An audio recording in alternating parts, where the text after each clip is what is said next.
Recording is on. And yes, to let you know that Richard will be recording the session for future use. If anybody has any questions, please use the chat at the side, and there'll be a chance for questions at the end. And we'll give our contact details and the speakers if you want to email them with any questions as well afterwards. We've just changed the running order slightly because Rafael and Paul have to leave at 2 o'clock for another meeting. So Richard and I will introduce ourselves and talk about what we do after the speakers. And we're going to go straight into Professor Paul Morgan speaking first of all. So I'm just going to give it another minute or two and then let Paul introduce himself and get talking. I think we probably have everybody in that we're expecting to join. Yes, we do. So Paul, if you'd like to go ahead and introduce yourself. Hello. So I'm Paul Morgan. I'm a recently appointed Professor of Medical Physics with a joint appointment between the University of Nottingham and NUH. Hopefully you can see my screen. So the idea for my presentation is I want to try and give you an idea as to what's happened with my clinical academic career to try and get across how varied it's been, but also how much flexibility you can have if you're prepared to drive it yourself. So it doesn't have to be a thing that's just a clinical, just an academic career. You can switch between things and do both. So how did I get into this in the first place? So I started off actually doing a medical physics healthcare scientists training course back in the early 1990s. This is now called the STP program. So I actually trained as a radiotherapy medical physicist in Addenbrooke's in Cambridge and completed the scheme at the time.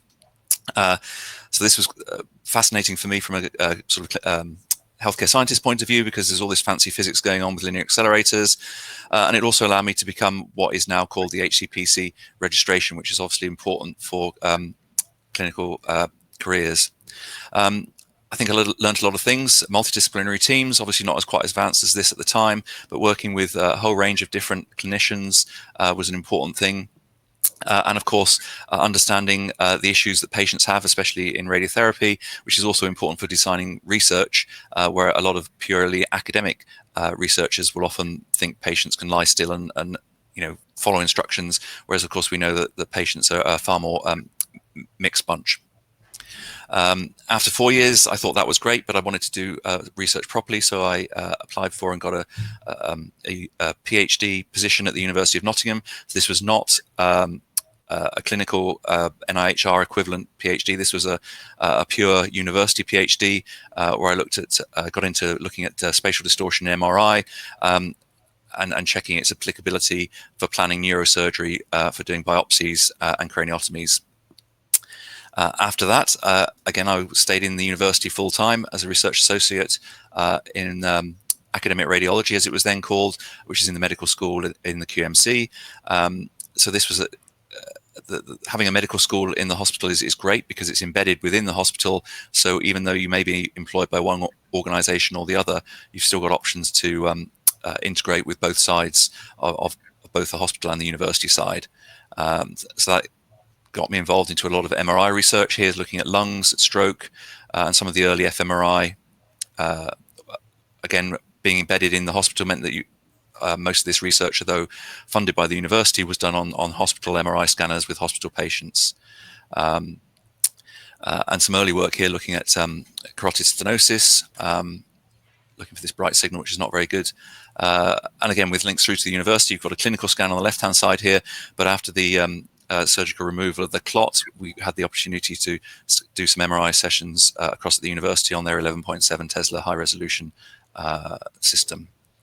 Continued to look at diffusion imaging on MRI in stroke, and also diffusion imaging in brain tumors, spectroscopy in brain tumors.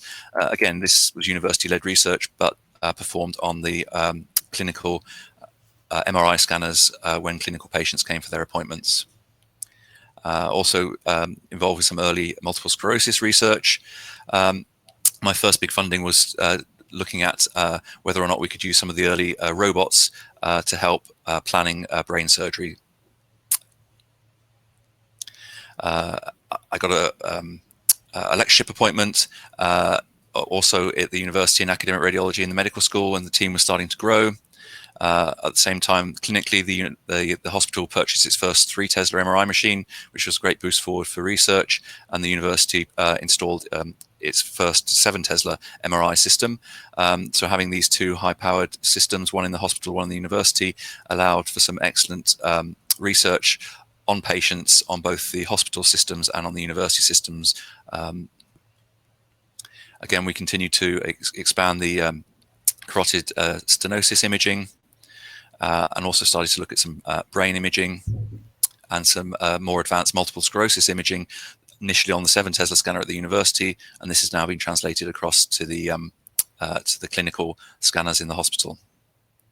I then had the opportunity to head up a MRI research facility in the States, which was a great opportunity. So this was in South Carolina, which is about halfway down the East Coast between New York and Miami. So I was based at the Medical University of South Carolina. There was an identical MR facility in the state capital in Columbia. So this was the MR facility that I was heading up. We had a 3 Tesla research scanner there. I could continue some of the stenosis work, this time looking at intracranial issues. So this is a case report of a patient with a stenosis in the middle cerebral artery. Also started to look at some imaging of the locus coeruleus, which is a very difficult structure to image in humans. Continue with some fMRI research. This was quite interesting, trying to get giving subjects in the MR scanner either real feedback as to how well their fMRI scans were going, or false feedback, and seeing whether or not that would improve their fMRI response or not. So sort of training the brain through their fMRI feedback. Spectroscopy in newborns, which is very challenging.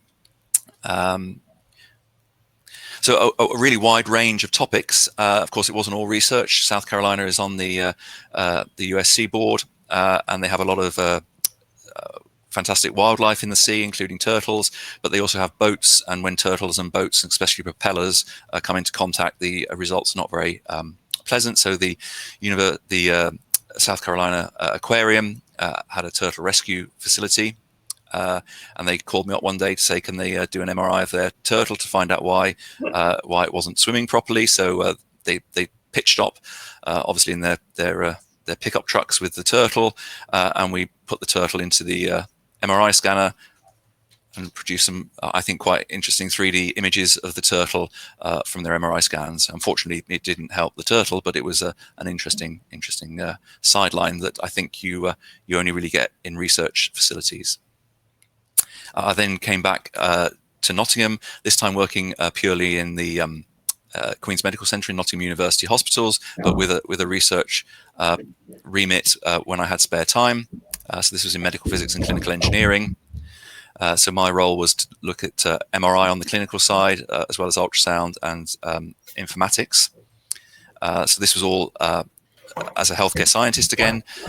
So this was a clinical role, not particularly a research role, but I tried to double count everything that I did clinically to count towards research as well. So we could continue some of the multiple sclerosis research, which is now starting to translate across onto the clinical scanners. Some research, again, on the clinical scanners of children with Tourette's syndrome, trying to look for differences in their brain that may explain why they've got Tourette's. This was led by Stephen Jackson from psychology. And a nice bit of work on the clinical scans here, looking at retention of gadolinium contrast agent for patients that have had multiple MRI scans with contrast, again, with access to the clinical data. And we were also fortunate to be approached by pharma, by Roche, to be the central site for an international trial called Herbie, which is looking at adding bevacizumab to the traditional chemoradiotherapy for pediatric brain tumors.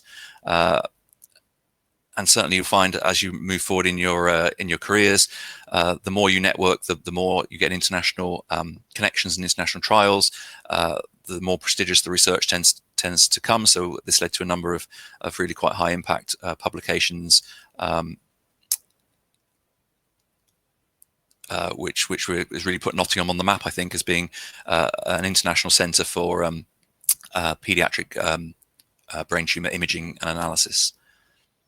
And then finally, I've recently been appointed back at the university, as this is now a 50-50 appointment as chair in medical physics, while still retaining 50% of my healthcare scientist role at NUH.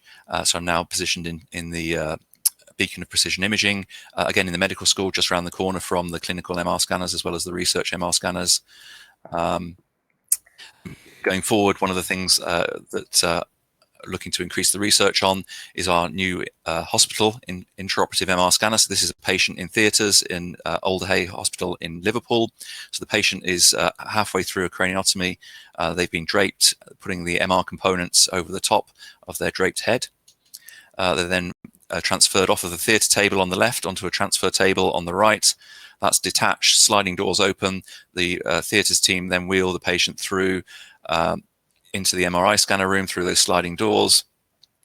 In the MR scanner room, the sliding tabletop then slides onto the MR scanner table. The team reconnect the patient up to the anesthetic equipment.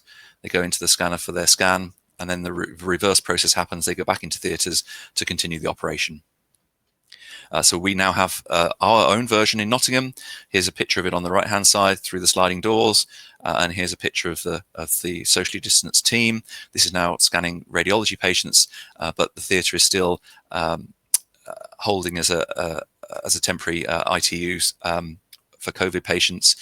So we haven't actually done our true intraoperative first transfer case yet, but I think this facility again will open up great opportunities for research both on the university and the hospital side, and it's the fusion of the two that really I think pull things together. So I'm going to stop there, but I hope I've given an overview as to an example of one career path, and how having a foot in both camps can really be beneficial to driving research forward, as opposed to being a pure academic or a pure university person. So I'm going to stop there and hand back to the chairs.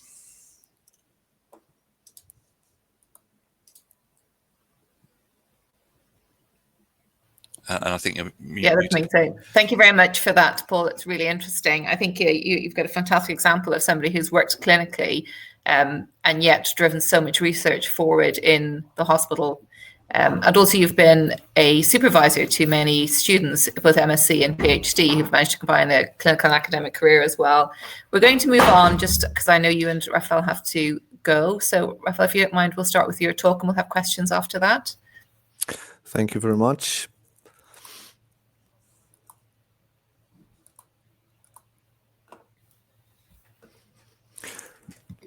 Hi, I'm Rafael, and I'm a MRI clinical scientist working in medical physics and clinical engineering here at NUH. And I was asked to talk about combining my clinical and research interest here. So yet another MRI physicist, I'm afraid. No turtles, though, I'm afraid. Mm-hmm. So what do we do? First of all, there's a range of activities that we are involved with, ranging from MRI safety advice. So that's on advice on how to safely scan patients with various implanted devices and different conditions in MRI. Second of all, quality management, so overseeing QA programs, working on service delivery and new protocols. Finally, new equipment, so site design, procurement, and acceptance of the new equipment that the trust is buying. Education and training. That's, again, working with other groups, particularly on the safety, but also taking part in the NHS STP training program, and also supporting radiology with the training of the radiologists. Scientific advice, so that's sort of working in between manufacturers, trusts, and also perhaps clinical trials that might be externally funded and externally run at the NUH. And finally, research and innovation. So that's that could be, again, supporting some of the pre-existing research activities in the NUH or self-led projects. And as you can probably appreciate, some of the top activities might seem probably more urgent. However, I would argue that the bottom ones are the ones that are actually quite important. That's where we really can make an impact. So what I thought might be of interest is sharing with you a couple of examples of projects that I'm involved with here at the NUH. And I thought I'll start with this example, which really started with the oncology requirement for some MRI helping their treatment planning. So this is a brachytherapy project, and these ladies that are undergoing this treatment, they've got this applicator inserted in the theaters, and they require some imaging afterwards. So the applicator position can be verified, and the position of the planning is typically done on the CT images. However, it is quite difficult to delineate some of the regions of interest on the CT on its own. Particularly organs at risk are difficult sometimes to delineate, and the interfaces between them and the organs that you want to irradiate. But also, it's very difficult to visualize the target itself. And this is where MRI can help, providing far more contrast between the soft tissues and also visualizing the cancer much better. The problem here is that these ladies need to be scanned in different position, and the protocol on the scanner is not the standard gynae protocol that we would need to provide for the radiotherapy planning. Therefore, we worked as a multidisciplinary team between oncology, radiology, radiotherapy, and MRI physics to sort of understand what's required, what are the logistics implications, and what do we need to have in place to reassure safety of these patients. So that worked really well. We managed to put a protocol that works well on our scanners. We verified it first and make sure that the images that we produce are compatible with the radiotherapy planning systems that are being used for these patients. And one also advantage of having these MRI scans done is that we can very easily produce other orientations of imaging before we commit to this radiotherapy planning scan. So in this case, you can see sagittal plane for one of these patients showing clearly the applicator in situ, and we can use these images to choose the plane of the images for our planning axial images. And that allows us to really get a really good transaxial slices through the organ that we're interested with, and that obviously allows us to much better delineate target and do the localized dose planning. So one observation that we quickly made was that there is quite a big discrepancy between the position of these applicators, particularly between day 1 and day 2 of the treatment, perhaps not that surprisingly. And we saw it initially when we looked at the co-registration of these images with the planning CTs that we were still obtaining. So that led us to the conclusion that we do definitely need to include the second MRI in the second day, which is now a routine practice in the NUH. And you can see here a co-registration between day 1 and day 2 MRIs. Clearly, there are quite a big discrepancies in the position of the applicator, whereas the bony anatomy which we use for this particular co-registration was in a good agreement. But that sort of sparked our curiosity a little bit more, because we thought it would be interesting to know what are the factors that impact how much of these motions we should expect. And some patients, in some patients, we observed far more motion during the scanning itself and also during the treatment. So we proposed a project to look into these factors, and that was using retrospectively looking at these images that were acquired as a standard patient management images in this case, and we looked at the things like uterus volume and distance to the target in function of the displacement and motion that we observed, to perhaps get more understanding which patients are the ones that we need to look after a little bit better in terms of setup and in terms of perhaps pain control. So main requirements for this project were obviously there were quite a few people, as I explained, involved in this clinical service, and these are the people that we invited into this project, and they were really helpful in giving insights into how to go about it. And obviously we did require some investigators time to run this analysis and access to the radiotherapy planning workstation. So it was also important that radiotherapy physics helped us to get the access and to learn how do we actually calculate all these measures that we were interested with. So that led to few presentations that we had opportunity to present these results in various meetings, and at the moment we are trying to publish this in scientific journal. Second project sort of started somewhat similar. This time around it was the MSK team that required MRI for the whole body imaging. So team was interested in the whole body MRIs to help with the management of patients with myeloma. And whole body MRI makes a lot of sense because it helps you to find and assess the widespread of this distant metastatic disease, particularly on the bony anatomy. So what we did, we put together protocols on our scanners, and you can see 2 different manufacturers that we set it up for. You can see that patient anatomy is covered with the receiver coils that we need to pick up the signal from the body and get for the images.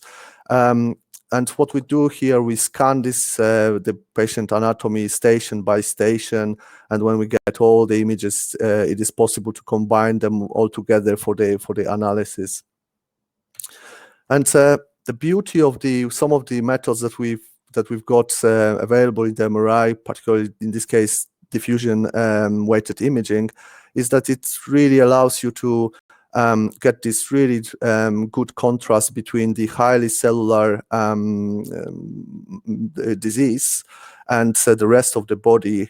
And we also can produce these projections, trying to find out exactly where is the location and of the distant metastasis that we detected. Another way to use this data is as well that to apply it in the monitoring of the treatment response. So we've got on the left-hand side this patient before the treatment, and on the right-hand side the same patient scanned again after the first course of the treatment. And this is a very powerful tool because that allows you to appreciate that some of these lesions that you can see in the first presentation, they are gone or much reduced in size in the second one. So that's really good tool for the clinicians to make a decision to continue with this treatment or not. And what was quite fortunate is that I was invited to share with these experiences at the NUH at the Beacon Precision Imaging seminar, and one of the neuroradiology professors got really interested in this method because he realized that it would be a very good tool for the cancer surveillance in children with genetic disorders, making these patients vulnerable for the cancer development throughout their life. So this is a project that we proposed. Obviously, this project requires funding, as we are proposing new scans that are not standard of care. And we also needed to secure some time for workshop and surveys because we want to understand a little bit better also tolerability of these scans and the sort of mental impact of this program on this patient cohort and their families. So again, you can see that team is quite broad here, but I think what's also very important is that the part of the funding allowed to secure money for research radiographer time who's supporting that project and who's doing also PhD as part of this project. And I think it is really important because there needs to be somebody who's really putting their mind and time into constant advance of this project, all the approvals in place, and obviously who's also trying to make sure that the project optimization and the scanning optimization actually happens in a timely manner. The final project I just wanted to briefly mention is the one that I'm really excited about. So this one is sort of following on my interest of imaging head and neck cancer. And the idea is that we propose to add 10 minutes of scan time for standard routine clinical examinations in these patients. And we ask them to breathe oxygen during this scan. And we can pick up the differences in the relaxation properties and the tissues in the tumors, or that's at least what we're hoping to see, and that could inform us on presence of oxygen delivery in these tissues, and that's quite important because we're hoping to identify parts of the tumors that are not oxygenated well, because they are quite likely not to respond to radiotherapy at all, or in the much weaker proportion. So that's what we're really interested into. That obviously again required funding and for the investigators' time, and again there is oncology clinical fellow who's doing his PhD as part of this project. So that's really useful because again, that's a person who's looking after sort of clinical side of the implementation of this and recruitment of the patients. So a couple of final notes that I thought I found useful. So first of all, lots of these ideas came just discussing with the clinical teams and presenting new techniques that are available at the NUH. And I think as a healthcare scientist, we are naturally asking ourselves, is it useful? Is it novel? What can we use it for? In which context? And also, I think what was important for me is I wanted to understand what we need in place at the NUH for this to work, because that's also something important to consider. Second of all, it was important for me to realize what is my role in the project, because I might have an idea that I want to take forward, but I might not even either have time or expertise to actually take it forward, or perhaps my track record in this area is not as strong to secure appropriate funding. So that was, I think, very important to make sure that I realized that. Next step was reviewing literature, again coming back, is it novel? And I found it useful to actually keep a table of these references that I was working on and reading, because that really is handy later on. You've got a complete list on standby for the proposal. Finally, drafting summary of projects. Actually, quite a lot of it is very, very useful to write it down and put your thoughts on the paper. I found it really important because that makes me realize what is again required on the ground and what I need and who I need to talk to make it happen. Finding clinical and academic partners, very, very important in my case. And I think it was very important for me as well to talk to research champions and to people around me who I knew were involved in the clinical research. I was lucky to be surrounded by them, so that was not that difficult. But at the same time, research facilitators and R&I are very, very helpful. They can point you in the right direction. Another important thing is to identify resources, but also the impact and burden on the NUH, because this is at the moment, especially in the MRI, one of the very important factors and something to realize and discuss with the teams on the ground.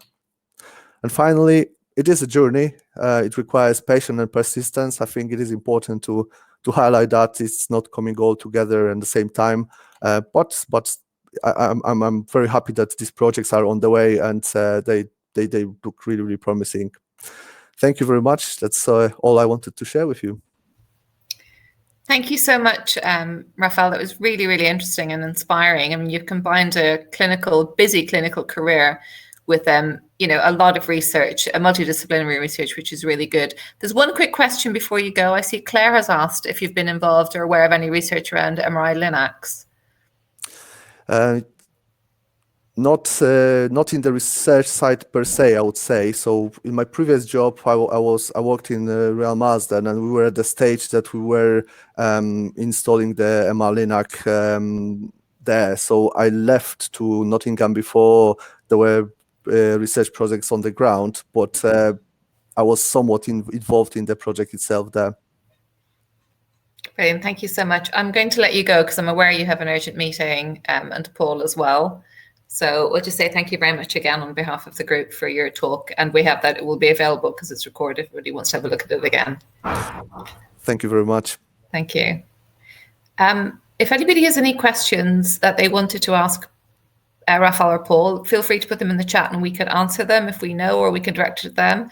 But what we're going to do next is Richard and I are going to introduce ourselves and talk about a little bit about what we do as clinical academic leads for healthcare science and how we can help you.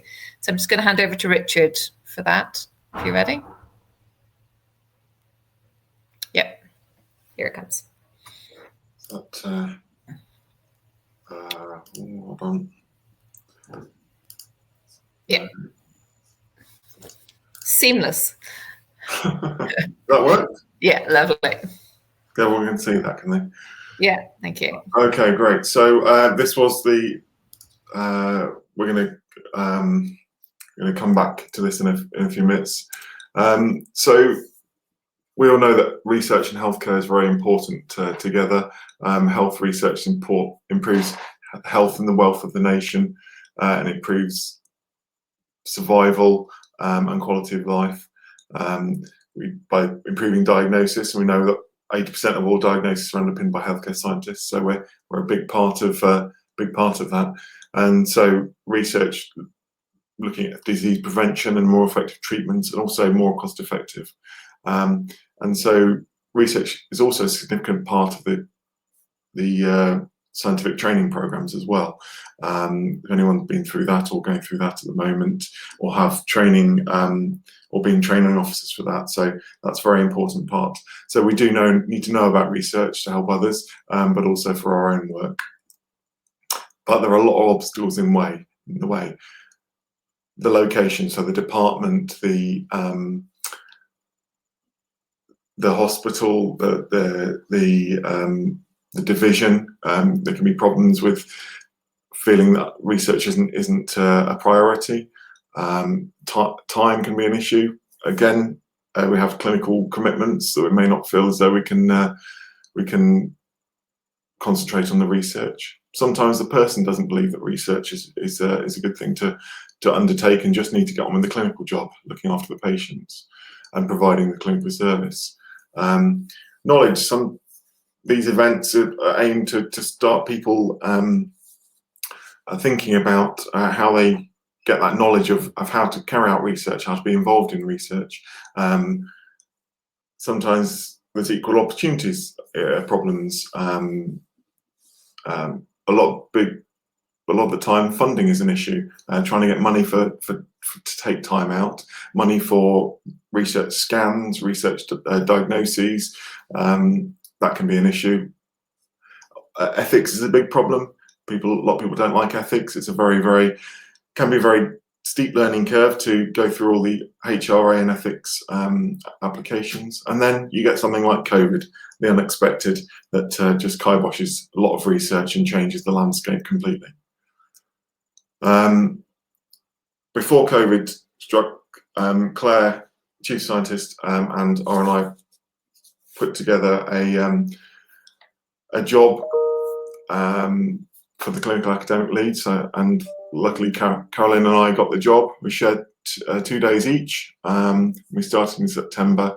We report to Claire, chief scientist, that we're employed by R&I, so we have good links there. And we're here to support research and innovation for about 800 healthcare scientists at NUH.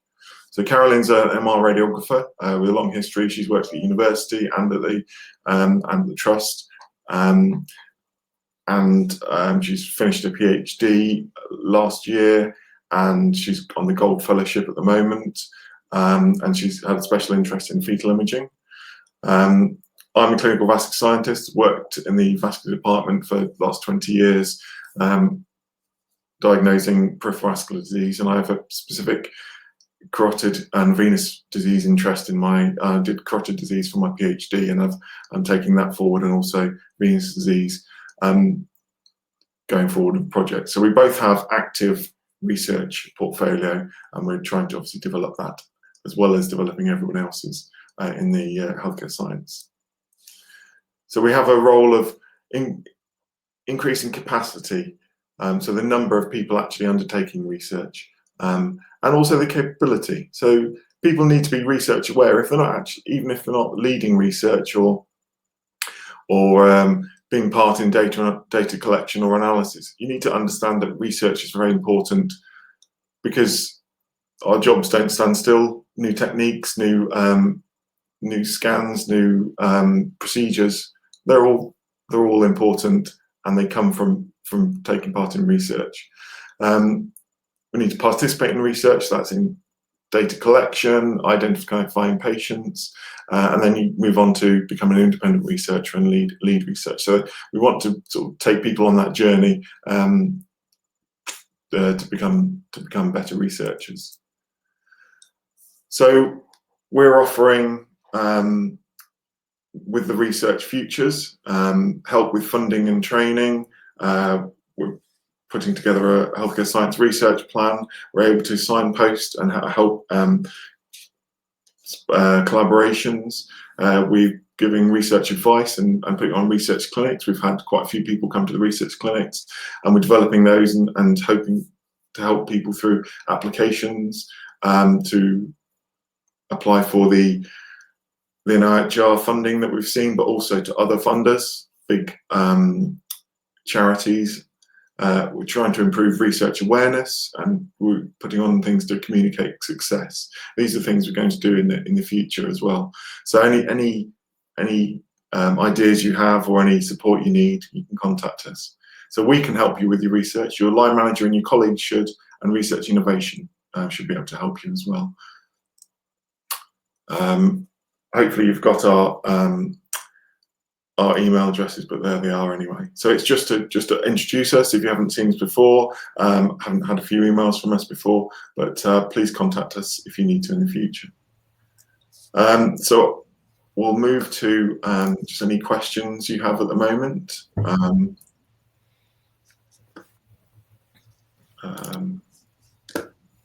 I'll just hopefully stop sharing my screen. So feel free to just ask a question, unmute yourself and ask a question, or pop something in the discussion chat if you've got anything to ask us. Did you all manage to catch the talk at the start from Claire about the different routes to fellowship applications? There was an awful lot of information in that, I'm aware of that, but it was, they're an absolute fantastic resource, those leaders, for any specific questions you have on those kind of applications, and the funding available is amazing. And Richard and I have both experience of applying for these kind of fellowships and have many examples of successful applications. So if people need help with anything like that, we're more than happy to do that.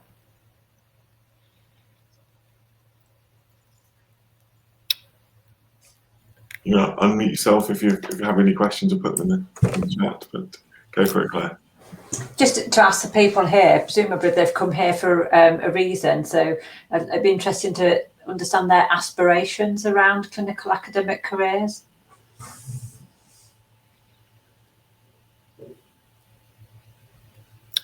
can just type in an answer if you're being too shy to show your face and say something to the chief scientist. I thought Josh looked like he was about to speak.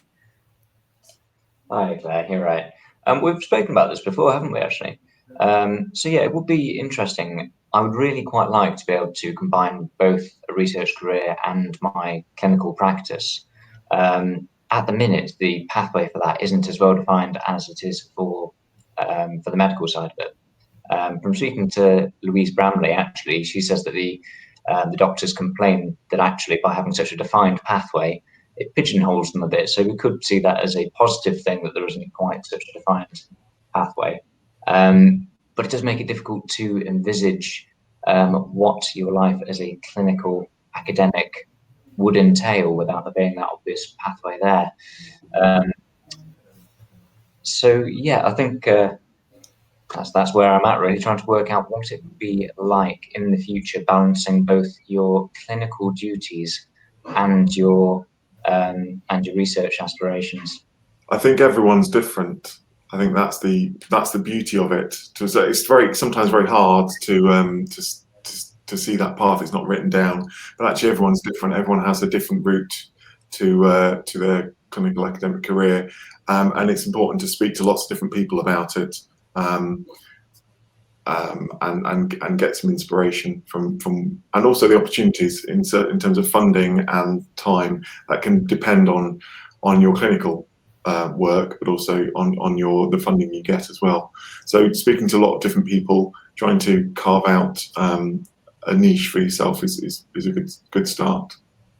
And sometimes it's good not to think, well, I'd like to be a professor, a clinical academic professor, to think about the next project and how that would fit into your clinical work. So if you had an idea, it's just starting small and finding some collaboration and funding for that and dipping your toes in the water and see how that works. So you don't necessarily need a big picture to see where you want to see yourself in 15 years' time, as if you're in an interview. So saying, I'd love to do a bit of research on that. How could I fit this into what I already do? And who could support me with that is often the best start. Because you might, then do that and think, oh gosh, I can't really bear all this. I'm not really into this, or I love this and I want to do more. This is like Rafael showed in his talk, that one idea and a new clinical technique just leads slowly on to a major project eventually if you wanted to, and you find the right collaborators. And that's just dipping your toes in the water with a small project or audit is often the way to get started. Yeah, networking locally, regionally and nationally is very important as well.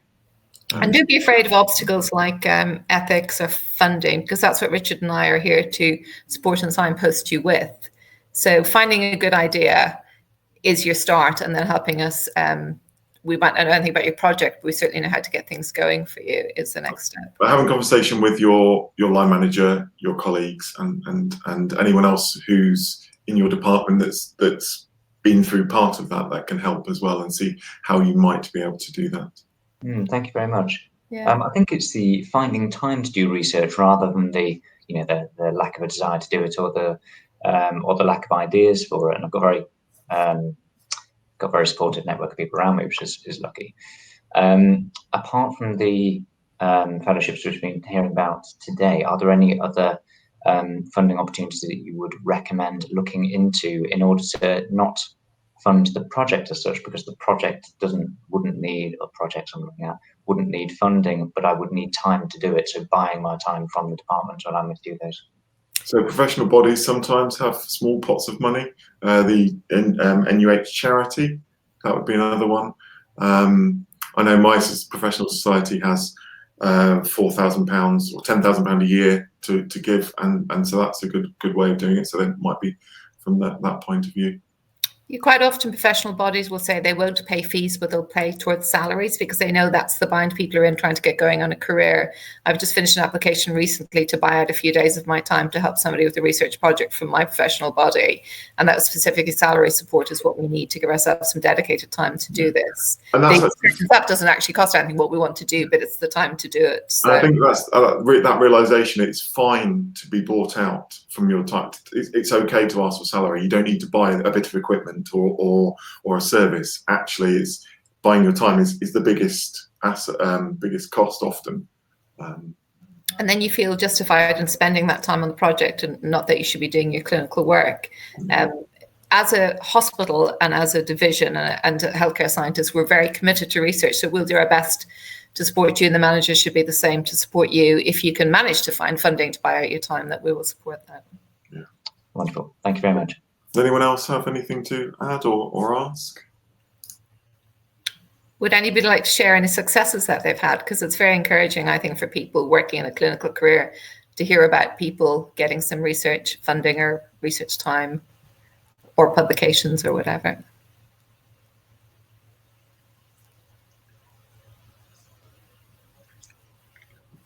So I went for if no one else is, so I went for my, I applied for the I applied for the NIHR program 10 years ago or so, 11 years ago, but I also applied for the Stroke Association fellowship at the same time.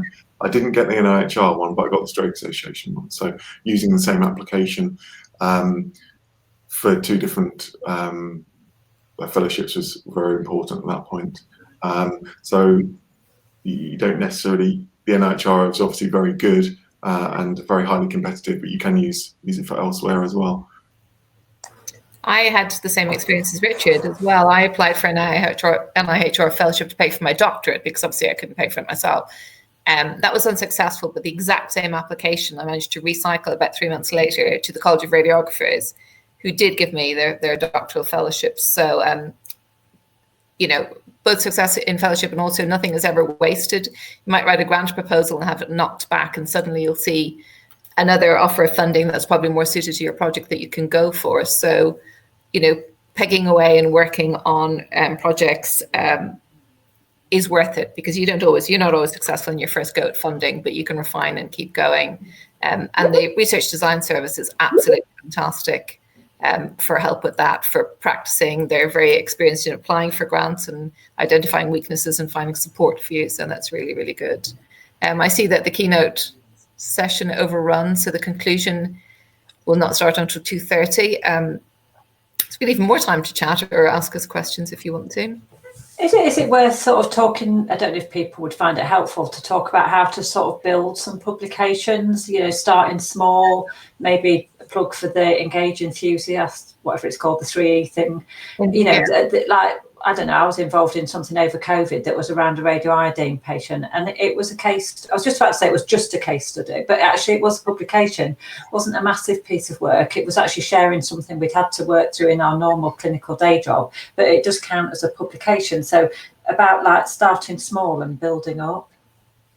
That is very true. Presenting your work locally is really important within your department, and again, using Engage, Enthuse, Empower, that yearly showcase, and going to events like that allows you to network with other people who might have a similar interest to you. So it's extremely good for networking and getting going on research. And then once your face is out there, when people have a project and think, do you know, I really need a healthcare scientist for this bit of it, that's how you get involved in bigger projects, which are quite often funded already, which can be useful. So yeah, I mean, you can't underestimate small publications and networking, or how you start, how everybody starts on their research journey. And talk to your clinical colleagues about any projects they've got, or a case series that you can write up for a presentation for a national conference, your professional body, present there, and then maybe if that's good enough, you could do for a publication. But it's all good to network, all good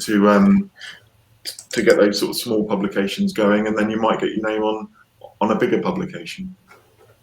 So we're going to start, as clinical academic leads, a series of monthly workshops for people.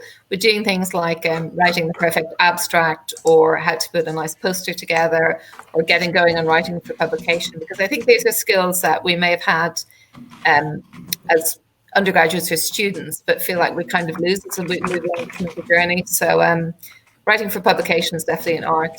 Things like applying for grants, grantmanships.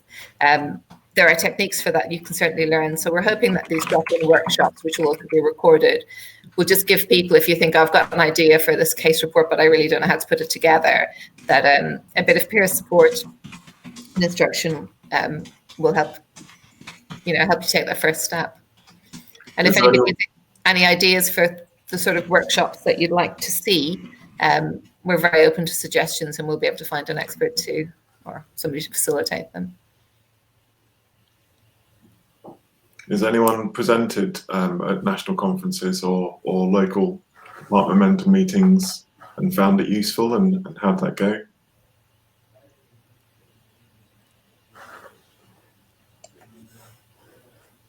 I think presenting.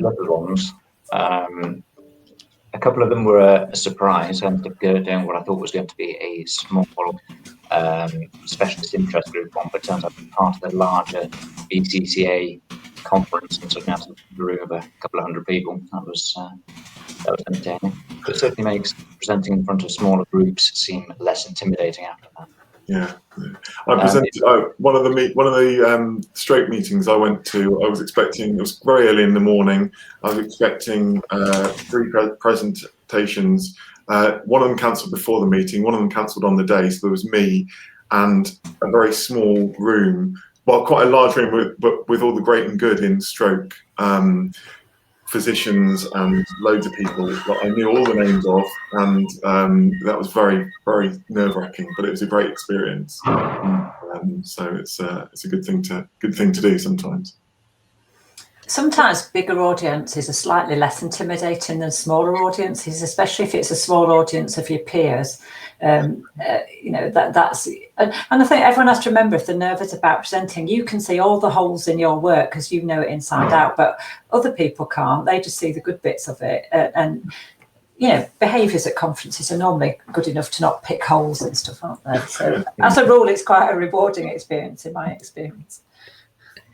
And it's certainly something that practice does make perfect on. So the opportunity to practice locally or within your department, to take advantage of journal clubs and science and technology clubs, things like that, to practice not just speaking, but answering questions, or, if you don't know the answer, how to answer that properly. It is definitely an art, and it definitely comes with practice. I mean, I've just seen people stand up and dry up because they've just never spoken in public before. So, definitely the more that you do it, the better it gets. And we all have to relearn how to do this now that we're using this kind of technology instead of standing in the old-fashioned way with slides. We've all had technical rehearsals, Richard and I, for this study day, and still, you can see the first person to speak, it was all going horribly wrong, and that's just staying calm and coping with that and carrying on is really an art. Could I request some workshops? Yes. What would you be interested in? Is that possible? It'd really good to go back over doing a structured literature review. Yes, and have you accessed our library help here at NUH? Because the librarians do really, really good sessions on literature reviews. Have you ever? I can send you the details of that actually, but they're really good. I think I did look at it a little while ago. Unfortunately, it's not been available during the last time I looked at it, but. That will be restarting, and I have to say, I recommend them to everybody. They're very good at showing you how to do a structured review, and actually helping you with the review if you know your key topics and that. So, couldn't recommend that highly enough. But yeah, we could certainly talk about signposting. Not just signposting, but actually. Any more? You seem to have a bit of a list coming off the tongue there. There's just all sorts of things I would like to develop, I suppose. I suppose the other one would just be public speaking in general as well, as given it's a topic we're covering. Yeah. I think the main thing for that is certainly practice, but we can put those things on. It's a small group of us here.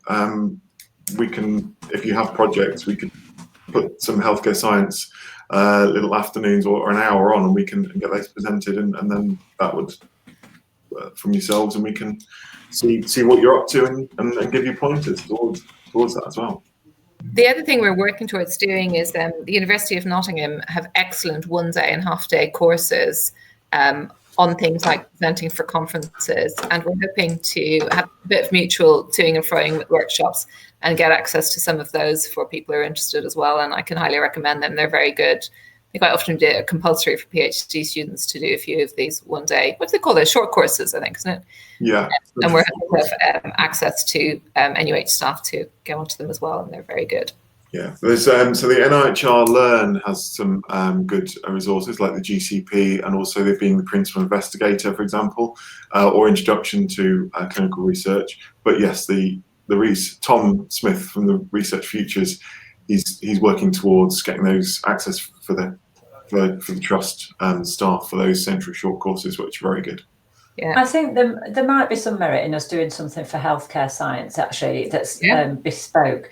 Just because some of our subject matter, I guess this is true of everything, but sometimes translating that scientific subject matter for a broader audience and getting the key messages out, and also doing it on a small scale amongst friends might help people feel comfortable with it. Yeah, and Richard and I are always available for a little practice talk if you have got something to go. And Jessica's asked a question about finding information about short courses and library courses available. It's a good question. So we've been talking a bit about Research Futures today, and what that is it's going to be a unified website within NUH with resources for people interested in clinical academic careers and research. And that will have links to things like the Good Clinical Practice course, which is free, the short courses that we can offer, the workshops we're doing, and also when we get access to the University of Nottingham short courses, we'll put the links up on that. But also we're gathering slowly for healthcare science kind of a repository of links and things like that. So we'd be able to come to us, and we'd hope to be able to give you some direction for those as well. Yeah. Yeah, and they're invaluable. I mean, I sometimes do them again. I could do a literature review course, how to do that actually every 2 years. You could remind yourself, because it is definitely a technique. It doesn't always stick in your head. Yeah. And it's just really good to have a professional show you how to do it properly. Yeah. As I said, GCP is something, if you're doing research, it needs to be done every 2 years anyway. And that's a really good, and you'll be able to get that through the NIHR Learn website. And that updates you and makes sure you're up to date from that point of view. And if you haven't done it before, it's a really good introduction to overarching kind of regulation for research. Yeah, it's very good. Okay, so I think we're getting prepared to move back to the keynote, which is just going to sum up what the talks have been and tell you how to access the talks and look back on them. Because you registered for this event, you'll be able to go back in and look at the resources and links available, things like what the speakers have been speaking about and how to access what was on their slides. So, and you can let anybody else see how to do that as well. So feel free to come back and have a look. Thank you, everybody. It's been really nice to see a good turnout of healthcare scientists for the breakout room, because there's always masses of nurses register for events, and I feel like we're a bit smaller, but it's lovely to see you. You know how to contact us. Richard and I are always happy to have a one-to-one chat with anybody about anything big or small that you're interested in doing, even if you want to just write an abstract and get our thoughts on it or something like that, or if you want to apply for a massive grant. Anything from small to big, we're happy to help with. And Claire, thank you so much for your support, for A, appointing us, and B, turning up and always being a real champion of research for healthcare scientists, which we really appreciate. So, thank you for doing it. Yeah. So Richard's going to stop recording. If he hasn't already, you probably have. And we're going to rejoin the keynote room for the conclusion. But if I don't see you in that,